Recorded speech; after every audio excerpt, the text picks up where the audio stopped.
great increase and expansion. So we are talking of building spiritual capacity for great increase.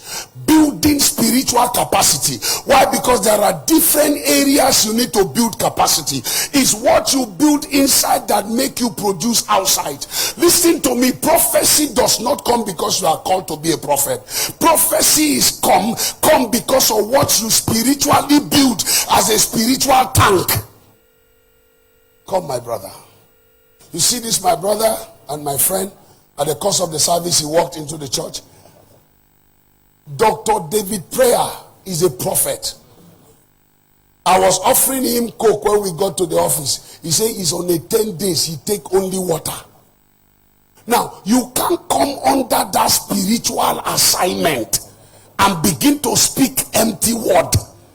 Are you hearing me? If somebody is fake and he's telling you let's go on 40 days and 40 nights, it's not fake. Are you hearing me? Because the people that are fake go to Abba to buy it. It's in area market. The team, they area market. Acha store. Are you hearing me?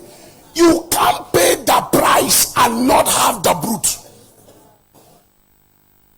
If you can't pay the price, then you can have the crown. It's the price you pay that gives you the crown. Are you hearing me? Yes, sir. Learn to pay price. Make a tree good and the fruit shall be good. The Bible says in the book of Romans chapter 8 verse 5 to 9. The Bible says, for they that are after the flesh do mind the things of the flesh. He said, but they that are after the spirit, the things of the spirit. This month you must long for the things of the spirit. The things of the spirit must be appealing to you. If you want to produce capacity that is equivalent to your increase and expansion, you must go for the things of the spirit. The Bible says in verse 6, to be carnally minded is death. He said to be spiritually minded is life everlasting. Or is to be spiritually minded is life eternal. The Bible says in verse 7. Verse 7, quickly. Because the carnal mind is enmity against God, for it is not subject to the law of God, neither indeed can be. When you see people that are not subject to the law of God, it's because they are occupied by carnality. I'm not talking about unbelievers. I'm talking about believers. Believers that have not given themselves to spirituality behave carnally. All that matter to them is party. You call them for a program, they go ask you, then they share food there. Food go there, item 7 go there. You say, come, let's pray. They will tell you, no, I'm busy. You say, come, let's dance a willow bumba. They will be there. They can never be busy with birthday party. But they can be busy when it comes to spiritual matters. Hey, wake up. You want to be very, very, very, you want to increase, you want to enlarge this year. You must be spiritually minded. Face spiritual things. Listen to me. Your spiritual dominance in the spiritual realm is what gives you authority to function on the physical realm. Write that thing down. Your spiritual dominance in the spiritual realm is what gives you physical authority to rule. And God blessed them. It was spiritual. And God said to them, dominate. It was physical. God blessed them was spiritual. It means he imputed capacity in them. Then God said dominate was physical. Hello? Are you still with me? I have 5 minutes to go. 1 Corinthians chapter 2 verse 13 to 16. 1 Corinthians chapter 2 verse 13 to 16. He said, with things also we speak, not in the words which man's wisdom teacheth, but which the Holy Ghost teacheth, comparing spiritual things with spiritual. You can't handle spiritual things as a carnal man. You need to handle spiritual things as a spiritual man. The reason why when they say give sacrifice, your ears are open, your eyes are open, you begin to have doubt whether God exists, is because you are handling the sacrifice with a carnal mind.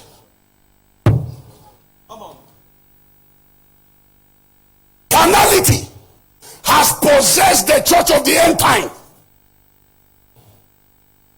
Somebody will tell you that paying tithe is a sin, but sleeping another man's wife is fun. And you believe in that man more than you believe your pastor. Hey! Is it because money is involved? But I am telling you, committing adultery is a sin. And not paying tithe is also a curse. So choose one. I lay before you life. I lay before you death. God will not force you to do things. But if you are spiritual, you are bounded by spiritual laws. You are bound by spiritual laws. You live by spiritual laws. You walk by spiritual laws. You have your being by spiritual laws. You are guided by spiritual laws. We are not men that live our liberty into corruption. No. Just because God said we are free does not mean that we should be free to everything. The Bible says all things are lawful, but not everything that edifies. He said your law said thou shalt not commit adultery, but my law says if you look at a woman lustfully, you have sinned already. So which one is greater? Which one is greater? The law of grace is greater than the law of flesh. That's one thing they don't understand. How can looking be committing sin? Then in their own touching is committing sin. Your own they say looking. Do you know why? He said, I will write my word in the table of their heart. In our own life, he activates the spirit of consciousness and the spirit of the spirit of conscience. In their own, their conscience is dead and is stirred with hot iron. Dead. They only live by law. But he activates our conscience. The Bible said there is a spirit in man that giveth him inspiration. So we are ruled by it. Nobody will teach you about sin. Sin will be teaching you itself. Because he writes the law at the table of your heart. Once you commit it, it will come. He said, when I depart, my Holy Ghost will come. He will activate your conscience. He will teach you everything. He will reveal me to you. So what you didn't read in the Bible can be revealed through the Spirit. Tie. So the law of grace is greater than the law of flesh. It's more demanding than the law of flesh. Why are they making it look as if it's a liberty to sin? They talk carelessly. The law of grace says, let your word be seasoned with salt, full of grace. Why are you talking nonsensically? Carelessly. They talk anyhow, without control. In the last days, the knowledge of the word of God shall abound like waters that cover the sea. This is the last days. Sit down, let me teach you briefly. Are you hearing me? Say, I love my pastor. Say it very well, I love my pastor. Let me hear it from you, I love my pastor. I love Pastor Silas. He's my pastor. Any day, anytime. He teaches me the word of truth. The guy is anointed and loaded.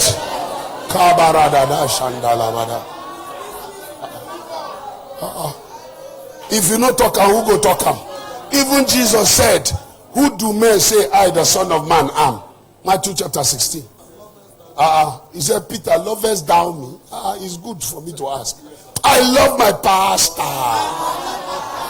Say it swagalliciously. Say it swagalliciously. I love my pastor.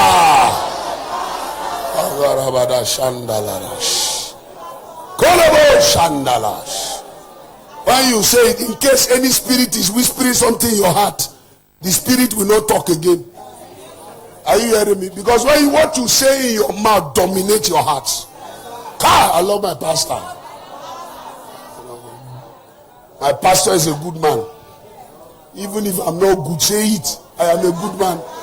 My pastor is a good man. Very good. Say it. Bam. Where were we? First, where were we? We are where? First Corinthians chapter 2. Where were we? Verse 14. I think we stopped at verse 14. But the natural man receive not of the things of the Spirit of God, for they are foolishness unto him. That's why paying tithe is foolishness to you, because you are a natural man.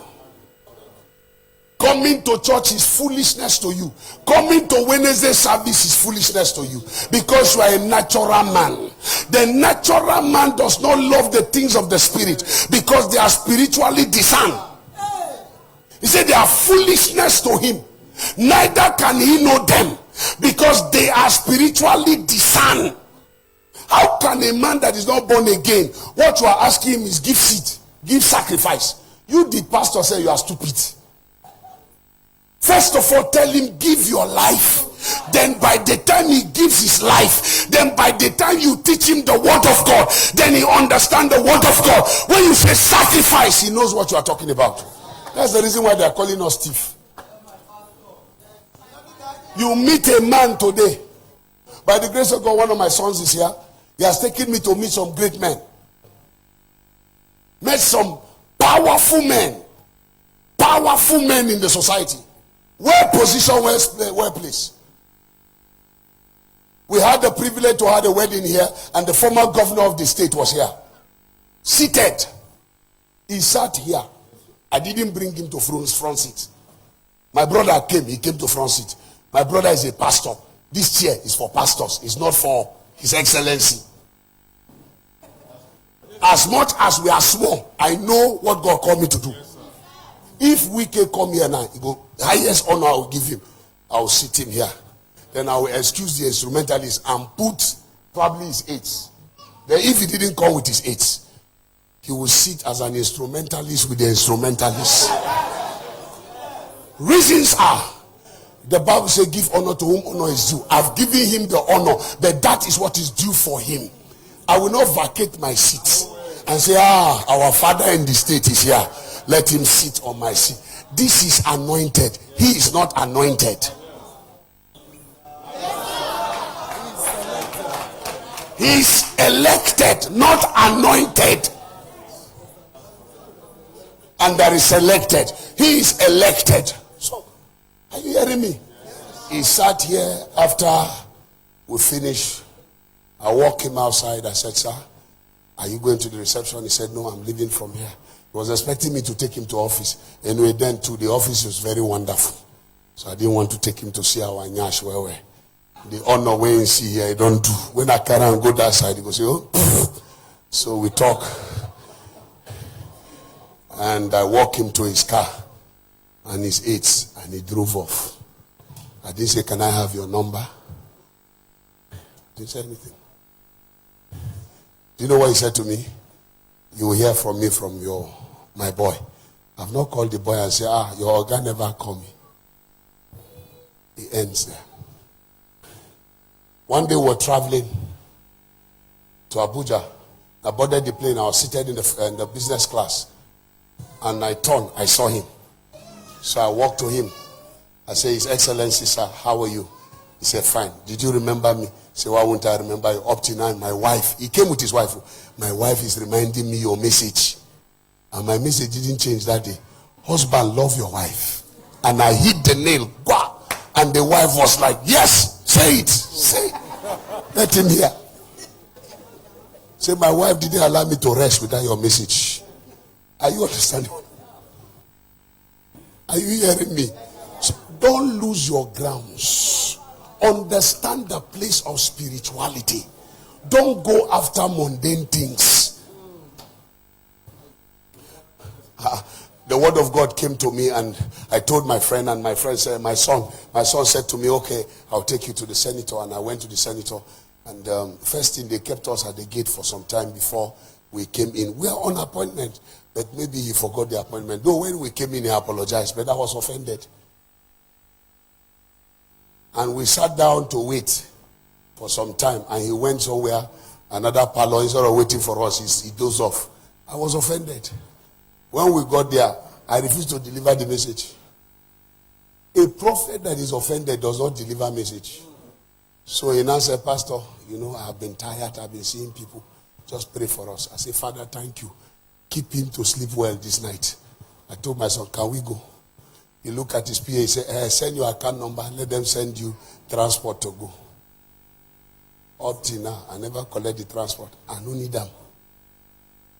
My son will carry me go there. Don't give me 10 times of what he want to give me when my son no give. Since he does not know my value, the one that took me there know my value.